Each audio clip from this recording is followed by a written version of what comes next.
Hey guys, welcome back. I hope you are having an amazing day. Let's get right into the stories. The first one is a pro-revenge story. Let me start by saying that this act of revenge wasn't directly my doing. Well, not entirely. It all went down in the late 2010s when I was a senior in high school, and it revolved around the type of school I attended. You see, in many rural farming communities, it's common to have what we called agricultural high schools. While we studied the standard academic subjects needed for college admission, we also took specialized courses in farming technology and received credits for working on local farms as part of our curriculum. The area where I lived was surrounded by numerous large-scale cotton farms, so throughout the school year, we'd spend time in the fields, tilling, planting, and harvesting the crops. One of the farms near our school was a massive 1,000-acre property owned by an out-of-state landlord, Jake Henderson. Like the others, this farm primarily grew cotton, sometimes rotating with soybeans or silage crops. The farm had a long-standing partnership with our school, providing hands-on experience for students like myself in exchange for our labor. Imagine my surprise when Robert Wilkins, the farmer leasing Henderson's land, instructed some of us to operate the sprayers and douse the entire field with herbicides, while others, including myself, were ordered to take tractors and discs to plow everything under, leaving nothing but bare dirt. We were stunned, to say the least, but after a brief discussion, we reluctantly followed his orders. It took us the better part of a weekend to complete the task, and when we were done, the field lay barren yet pristine.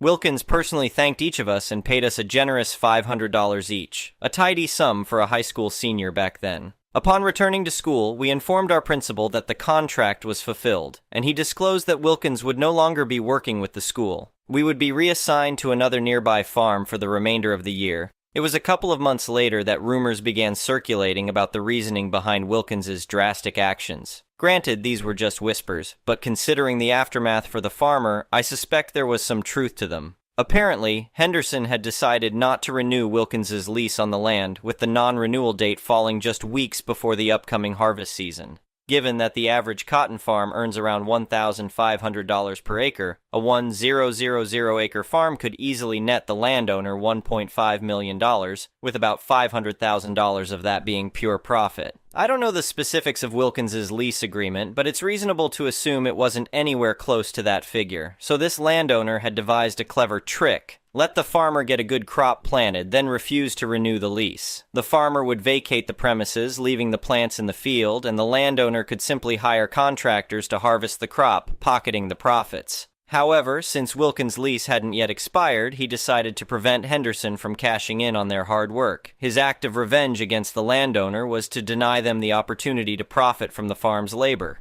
Sure, it meant destroying his own farm and selling off most of his assets to purchase a new property for himself, but he had made his point. As expected, Henderson tried to sue Wilkins, but the court ruled in the farmer's favor. Since Wilkins was still under the lease when he had the land tilled, it was considered his property to do with as he pleased, and the landowner had no legal recourse to dictate how the farmer managed his leased land. From that experience, I learned a valuable lesson that went beyond farming knowledge. It taught me to never ever cross someone who has nothing left to lose. The next one is an entitled people story. I've lived in my house for over 15 years and never had any issues with my neighbors. That all changed when the people next door moved out and their house got sold to a young couple. I didn't mind new neighbors. In fact, I looked forward to meeting them. I walked over on the first day and introduced myself, letting them know if they needed any help moving in, I would be glad to lend a hand. The husband, whose name I later learned was John, gave me a strange look. He didn't say much other than a brief, "We're good," before going back inside.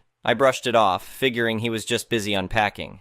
Over the next few weeks, I tried being friendly whenever I saw them outside. John always had the same cold response, while his wife, Katie, at least attempted to smile and exchange quick pleasantries. It didn't take long for problems to start arising. Only a couple months after moving in, I began finding my driveway blocked when getting home from work. John would park his big SUV directly behind my car, making it impossible for me to pull in. The first couple times, I knocked on their door and asked politely for him to move it so I could park. He begrudgingly got up and moved his car without a word, but the situation only escalated from there. Soon it became a daily occurrence, with John deliberately blocking my driveway every evening when he knew I would be getting home. If I knocked to ask him to move, he would take his sweet time, sometimes making me wait upwards of 30 minutes before finally coming out. I did my best to remain calm and not cause trouble with my new neighbors. One night after a long shift, I arrived home to find my driveway blocked yet again. This time, both John's SUV and Katie's sedan were parked bumper to bumper, completely blocking access. I took a deep breath and walked to their front door, ringing the bell. After waiting almost 10 minutes, John finally answered with an annoyed look on his face. "You're blocking my driveway again. I just got home from work. Could you please move your cars?" I asked, trying to stay polite. "It's a free country. I'll park where I want," John snapped back. This was the last straw. I told John if he didn't move his cars immediately, I would be forced to call the police and report him. He stepped outside and got right up in my face. "Go ahead and call the cops. We'll tell them you've been harassing us since we moved in," he shouted aggressively. At this point, I decided it was best to just go inside my house and call the non-emergency police number. I informed them my new neighbor kept blocking my driveway and refused to move his vehicles. The officer on the phone said they would send someone by to assess the situation. Within 10 minutes, a patrol car pulled up and 2 officers approached John about his vehicles blocking my driveway. I watched nervously from my window as John turned on the charm, acting friendly and cooperative suddenly. The cops didn't force him to move the cars, but I hoped just their presence would deter him in the future. I was wrong. The very next evening, I arrived home to the same scene yet again. Having had enough, I called a lawyer first thing the next morning to find out my options. He informed me that repeatedly blocking a driveway was illegal and I could take legal action to prevent it from continuing. The lawyer helped me file an official order with the city directed at my neighbors, requiring them to stop obstructing my driveway. A week later, an officer arrived at my door to serve John and Katie with the legal notice ordering them to cease blocking my driveway. I could hear the commotion next door as the officer spoke to them about the order and the potential legal consequences if they continued violating it. That very night, as I pulled into my driveway after work, it was blissfully empty. No SUV or sedan blocking access. I had a small victory celebration as I realized the legal order did its job. For the next few days, I came and went freely without issue until I arrived home one night to find John's SUV parked diagonally, jutting halfway into my driveway. I shook my head in disbelief and pulled out my phone to call the police. Within 20 minutes, 2 patrol cars arrived and asked to speak with John. As I watched through the window, I could see him claiming it was an innocent mistake. But the police made him promptly move the vehicle and warned that any further obstruction of my driveway would lead to citations and potential charges for ignoring a legal order. Ever since that night, my neighbors have begrudgingly left my driveway alone. It took some time and money, but the legal order did its job. I can finally come and go as I please without worrying about my access being blocked. It just goes to show you can fight back against unreasonable neighbors if you know your rights. The next one is a petty revenge story. A few years ago, I was going to see a few friends for a drink. We'd arranged to meet in a local pub, but some of them said they'd get there a little early to watch the football. As a few of us weren't really into football, we said we'd meet them later on. Cue later on. I got to the pub and went to get a drink. It wasn't overly busy, but there was only one bartender, so there was a bit of a delay at the bar. Found a spot at the bar and waited my turn. There were a couple of guys waiting to my right, and a bit of a gap to my left, to another group who had drinks in hand and weren't ordering. As the bartender walked in front of me, he asked who was next. I nodded vaguely to my right, and off he went to serve the other guys. A few minutes later, a girl, probably barely old enough to drink, stood next to me. You know that feeling when you instantly know someone's going to be rude? I got that feeling straight away. She stood at the bar, arm outstretched, card in hand. Not even bothering to look over to anybody else, stood at the bar. When the bartender then asked these guys who was next, she shouted across, "Yeah, 2 passion fruit martinis and a pina colada." Remember I said she didn't bother to look at any of us? Well, that was probably a good decision, as I turned to look at the other guys, and they were all staring daggers at her. The bartender took her order and began mixing the drinks. Whilst doing so, he looked over at these guys and shot a subtle wink at them. The bartender finished making the drinks and put them on the bar, out of reach of the young lady. He went to the terminal, pressed a few buttons, and said, "Okay, that'll be £186 14 pence. The girl said, "I wait, what?" Quick as a flash, the bartender replied, "There was a round going, the last order was paying the bills. Are you not with these guys?" The girl replied, "Oh no, I'm just paying for these drinks, thanks." The bartender's reply was very dry. "So, you weren't next in line then?" He then turned to the other guys stood next to me. "Who was next?" The queue resumed as intended. When the guy standing next to me got served, he pointed at me and said, "This girl's next." At no point in these exchanges did any of the orders come anywhere near the value of the round. I got my drinks. I remember it was under £5 for 2 ciders, and paid. Quietly said, "Nicely done," to the bartender as I did, to which he gave me a knowing smile. I headed back to our table and shared what had happened with my friends. Whilst doing so, some of the guys at the bar looked over to see us staring in their general direction. To my surprise, a few of them waved, with some of my friends waving back. One of my friends explained, "Oh, we were standing at the bar earlier watching the footy with those guys. They're all our team's fans too." Bartender's a fan too, he's sound. The girl was stood there for another 10 minutes waiting to pay for her drinks. She spent the time studying a menu, assumedly not wanting to look at anybody else at the bar. The next one is a malicious compliance story. I work in asset financing for motor vehicles and land mostly. How it works is, you find a nice piece of land or a nice car, but you do not have the full asset price. We buy the asset for you, and you repay us within a specific period of time, with interest, and we give you the deed to the property after you have cleared the loan with us. I am just laying the foundation here. Well, I got to work in a customer service role for the job, and a client came to request his deed, in this case, a logbook for his car, as he had cleared his loan. I checked and found that his deed was not ready, and I asked him to come back in a couple of weeks. The client did not want to hear this as he needed proof of ownership for his vehicle, and he wanted the document at that moment. I completely understood the client, though I could not do anything other than escalate the issue to the manager of the relevant department in the hopes that he would figure something out.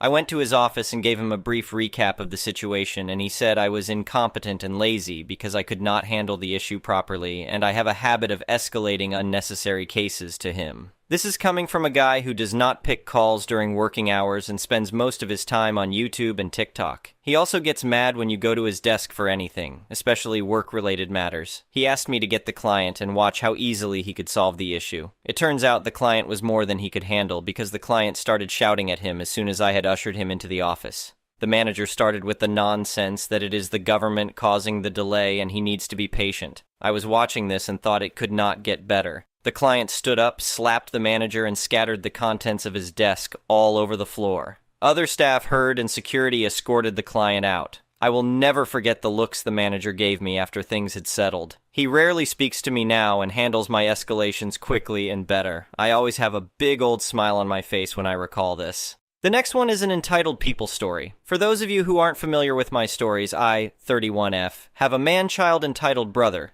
26M, who lives in the house I co-own with my mom. My mom has told him he has until May 31st to move out. I've been anxiously waiting for him to leave, doing my best to bide my time, but I have finally reached the end of my rope, and for something that I'm not sure is the straw or the log that broke the camel's back. Last night, while I was in bed, Entitled Bro informed me he would be taking my dog, Spot, for 3 days on some fishing trip. I told him there's no way he could do that. He said he wasn't asking, he was telling me. He said he's my dog too, and that he is entitled to take him whenever he pleases. Here's the thing though. 9 years ago, Entitled Brother demanded a dog. I begged my mom not to. He had one previously, but he neglected it, and my mom ended up rehoming it, for which he never let her hear the end of. But of course she caved, and the same problem persisted. Entitled Bro never cared for Spot. I ended up taking over his care. Paid for his vet bills, fed him, took him to get groomed, etc. Things came to a head when we had to move in with family members and they said we were not allowed to bring a dog. Entitled Bro didn't do anything to find Spot a new home. It was my problem. I found him a foster home, where I visited him every day after my college classes ended, and was able to get him back 2 years later when we finally had a place to live again.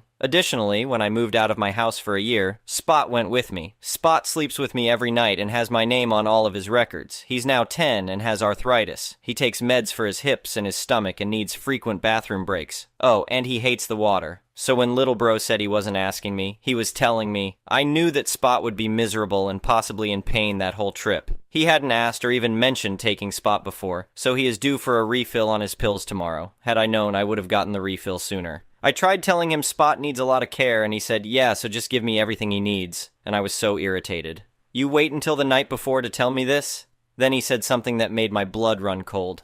I could have just taken him and let you panic, but I was being nice telling you ahead of time.